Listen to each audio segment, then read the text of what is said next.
स्वामी को मारी पोति देथिला 3 मास पर बाड़ीरू मिलिला हाड़ कंकाल। घटना घटी राजधानी उपकंठ बालीपाटना थाना बनमालीपुर गाँव में। स्वामी को मारी बारीपटे पोति देथिबा कथा को निजे स्वीकार करिछि स्त्री। मृतक बनमालीपुर गाँव निधिराम गिरी मृत निधिराम को स्त्री लिली गिरी को अटक रखी बालीपाटना पुलिस पचराउचरा करिछि।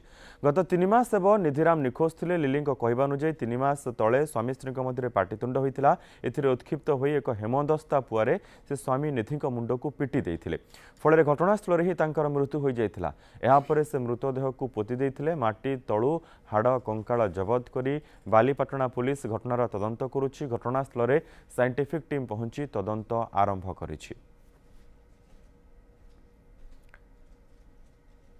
हम प्रतिनिधि बालीपाटना प्रतिनिधि संजीव रही फोन लाइन रे संपर्क में अधिक सूचना सहित।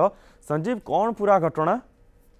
देखु जो 3 मास पूर्वे जो स्वामी स्त्री मध्य जो पाटितुंड होता घर भितर स्त्री जे लिली गिरी जी अच्छा से एक हेमदस्ता पुआरी रे स्वामी निधि राम गिरी को मुंड को पिटी देते। मुंड गभीर आघात लगे प्रबल रक्तस्राव होता। स्वामी ये जो 2 जन स्वामी स्त्री बयस केते? हम जो टीवी स्क्रीन रे जो महिला को देखुछु सही की देखो से जो टीवी स्क्रीन जो महिला देखुं से होती स्त्री लिली गिरी। बयस पाखापाखि 55 वर्ष हम आ स्वामी के बयस पाखापाखि 42 ରୁ 43 वर्ष हम।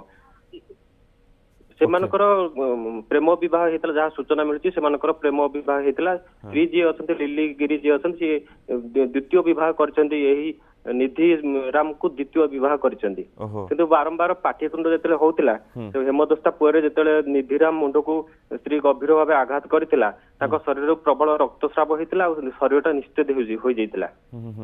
निधिराम को शरीर को लिली कहवा अनुसार जहाँ सूचना देते आमको बारीपटे एक बाउंश बुदा मूले पकई कखारे पुरैकी पकई निआ लगे लुचेवा किसी माटी घोड़ा होता। एठी वर्तमान साइंटिफिक टीम पहुंची से सब शरीर अस्थि हाड़ कंकाल सब खपुरी सब को उद्धार करिछि।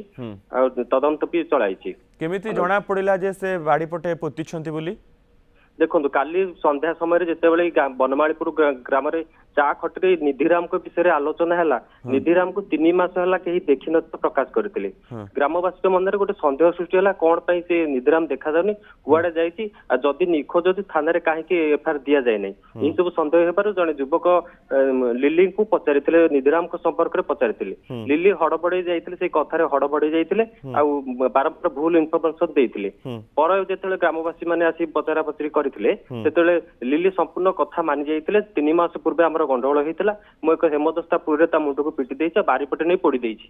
एतिक जो सूचना देते ग्रामवासी मैंने बारीपटे आसी देखी स्थल को देखी से निधिराम खपुरी खपुरी मनीष खपुरी जो बाहर निधिराम खपुरी बोली ग्रामवासी मैंने सन्देह कर पुलिस को खबर देते। पुलिस घटनास्थल में काली ठोर आसी पहुंची पर्यंत तदंत चालू रही। मनोज, बहुत बहुत धन्यवाद संजीव। समस्त सूचना अभावनीय घटना बालीपाटना घटी बनमालीपुर गाँव में।